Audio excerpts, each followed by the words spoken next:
Welcome back to another episode of Let's Play Roma in Football Manager 2019. I'm Ater, and since last episode we played 2 games, and of course you know how frustrating this loss was.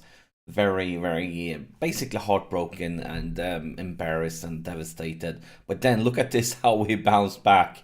We managed to beat Besiktas at home in the Champions League with 7 goals against none. And then we followed that one up with 5 goals against none versus Pescara. So, I mean, look at the amount of goals we scored in the last 2 games. So, yeah, that made me feel a little bit better. But of course, these are teams we really should be beating. And we did. I believe today's challenge is much tougher. We are playing Inter away. And if you first look at this, like, oh my god, they're down to 9th place. They can't be a good team. But realistically, they're currently a bit underperforming considering the quality of their team. But most likely, if you take a look at this league table, they have 19 points. If they win today, which they may as well do, they're going to have 90, 20, 21, 22 points. And 22 points, where are you with 22 points? Well, you are in 5th place, fighting for a Champions League spot. So yeah, it's a very close here at the top of the table. So don't underestimate them just because they are in 9th place. They are definitely have the potential to start competing for a Champions League spot. Other than that, I just want to bring up, it's very impressive that Dzeko is actually currently the top goal scorer. Sensational, playing for Lazio now at 34 years old. And I mean, I love him. I can't like, I want him to do well. As long as he doesn't do well against us, I want him to do well. But yeah, 34 years old, topping top goal scorer of the league. Very impressive and very well deserved, probably. I mean, he has the most man of the match, so basically hats off for Dzeko.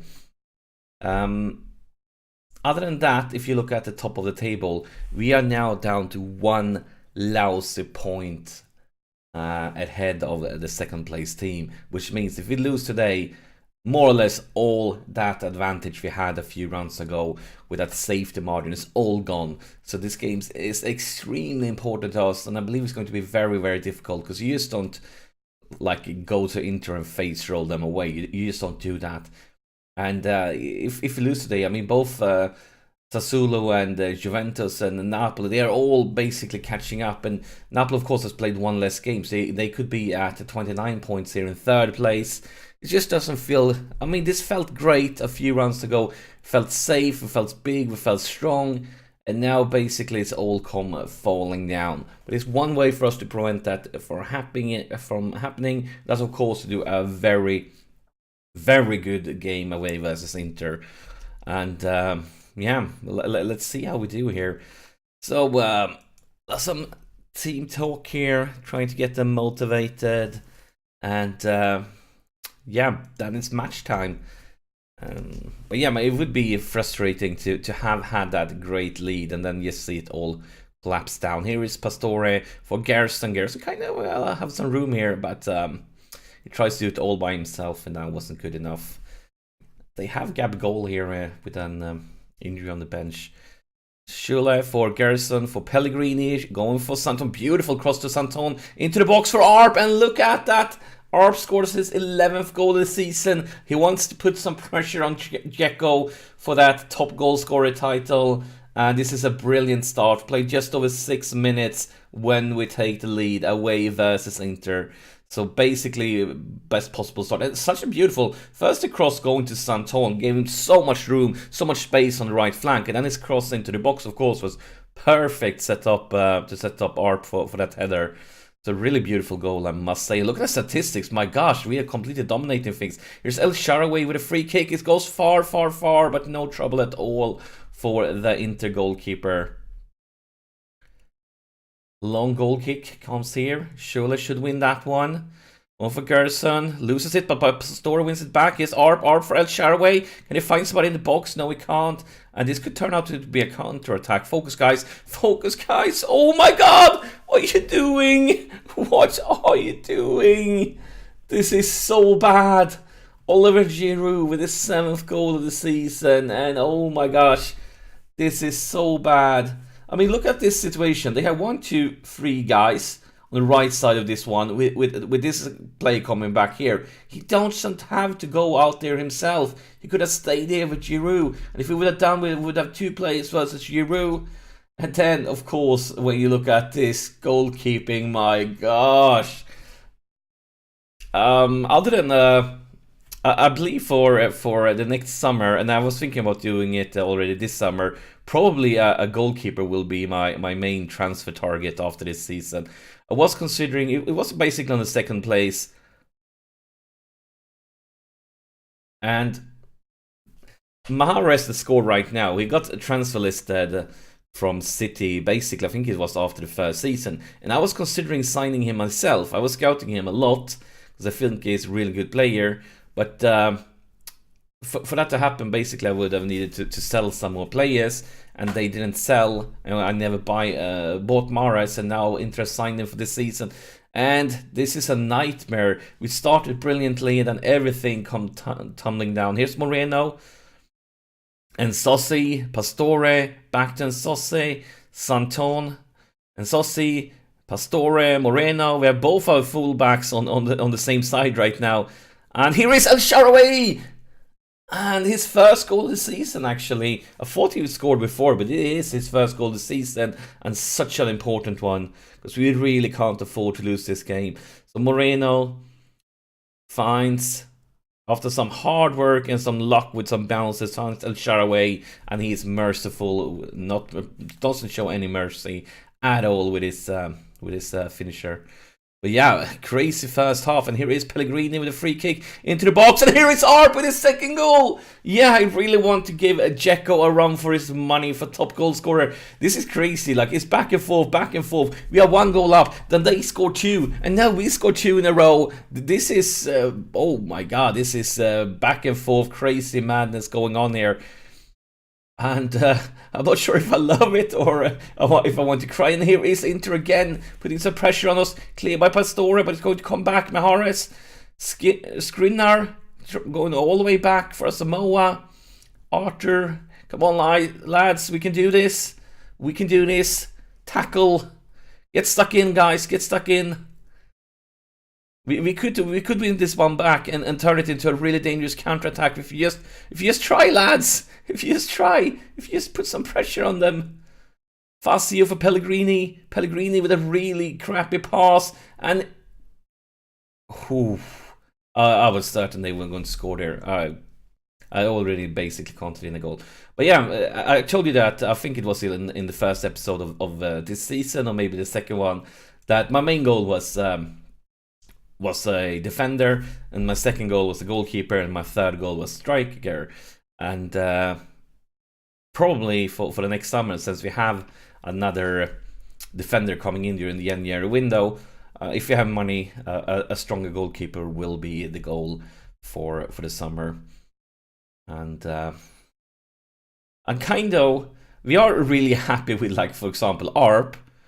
Well, we are really unhappy with the rest of the team conceding 2, so I'm still going to tell them I'm not happy. We expect more, and yeah, that wasn't great. We are in the lead though, which is very, very important. And yeah, this is such an important. Actually, we have 2 yellow cards. I'm just going to pause it here and tell my central defenders to ease off tackles. We don't want any red cards here. The best way to win this one, or the best chance of winning this one, is of course with 11 players on the pitch. Here we have a Santon, the throw-in, Pastore, Moreno, and Zozzi, Pellegrini for Arp, and look at that, that's the hat-trick. It's a 3rd goal of the season, not the season, it's 13 goal of the season, but it's 3rd goal of the game. And this match is intense, it's insane. It's considering how the first half was. I'm not taking anything for granted here. I'm not saying like, yeah, we are winning this one, because I'm not sure if we can trust that one. Let's go to the tactics screen though. I have one thing. So I was kind of questioning, because we have Moreno here and Santon here, and we've seen Santon over on this flank so many times. I'm not sure why that is. He even took a throw in on this side, and we haven't seen that before. I don't have any instructions for Santon to be taking throw-ins there, So maybe it's just a coincidence. But yeah, it made me think like, have I done something strange, messed it up, put him as changed him around with El Shaarawy or something? But I don't know. I have no idea why we've been seeing him so much on the left flank. But I guess it's okay for now. Here's Pellegrini with the corner, going for Nsossi, and just outside the post.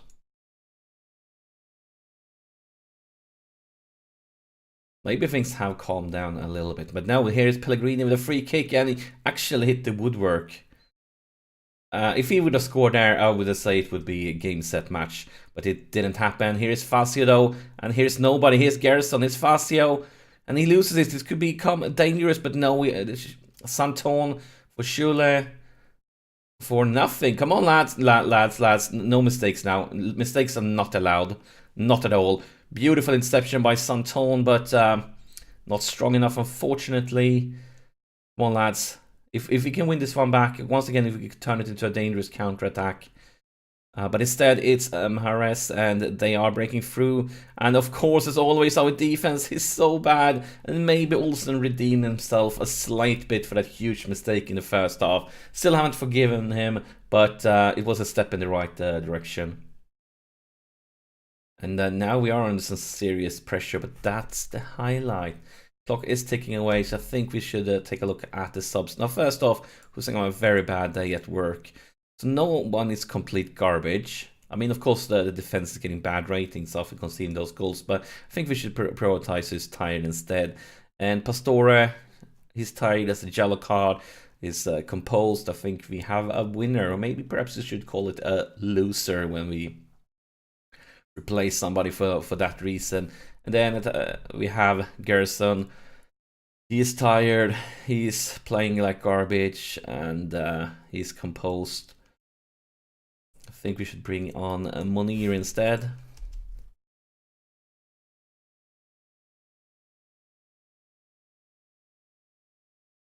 They brought on Wijnaldum too. They have made some interesting signings, Inter, with both Mahrez and Wijnaldum. Both players I kind of like in real life.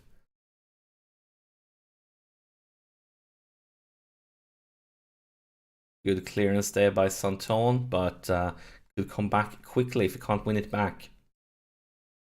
And it does a lot of space here for Wijnaldum. Focus, lads. Cleared again, far away, but it will come back as long as we can't actually get some possession over it. And we are under some pressure, and this is a beautiful pass. It's going to be a goal for sure. And I think it's time to try to park the bus. But that cross was... Look at the cross from the left flank here from Asamoah. No, not from Asamoah, from Perisic. That one that's a masterpiece. That's a really, really beautiful one. I can definitely respect that one, even though it happened against us, because it was really, really classy. But yeah, it's time to park the bus here for sure. Maybe we should go for counter. Now let's try to park the bus. Let's see what happens here. And to do that, we're going to bring some of you lads a little bit further down. And we also have one last sub to go. So who will it be? Do we have any good options? Somebody that's, I think we could go over and Nsossi and bring in Tonali. 10 minutes, some extra time. Focus, lads. I'll tell him to tighten up after this highlight, but first I want to see what actually happens. Here is Art, but he's very lonely, guys. Needs some backup. And that backup is Tonali. It's El Shaarawy. A lot of plays into the box. Can he find somebody? Just over. That was really close. But yeah, I want to tell the lads to tighten up.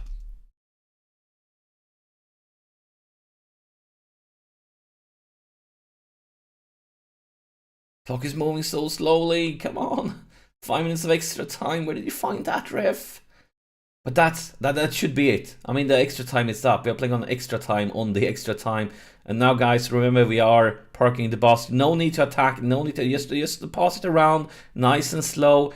Keep it in possession. We don't need to hurry. We can go all the back to the defensive line, lads. No need to risk anything like that. Why didn't you just pass it back to the defenders? Like that. That's what I want to see. That's parking the bus. And that's a full-time whistle. and it's a brilliant result. It was we had to fight for it a lot. Looking at statistics, we dominated things, but we had to fight for it. We had to give it 100%. And it's such an important away win. The hat-trick from ARP is just a masterpiece. And we need to tell them it was a good win. It was a really good win. And I want to talk especially to you, Mr. Hat-trick. I want to talk to you, and I'm going to go passionate. And I want to tell you that I'm very proud of your dominating performance today. And yeah, brilliant. And that's it for this episode. As always, thank you so much for sharing your time with me. And I hope that next episode will be as exciting as this one. But it's only one way to find out, and that's to tune in tomorrow. So see you then, mate.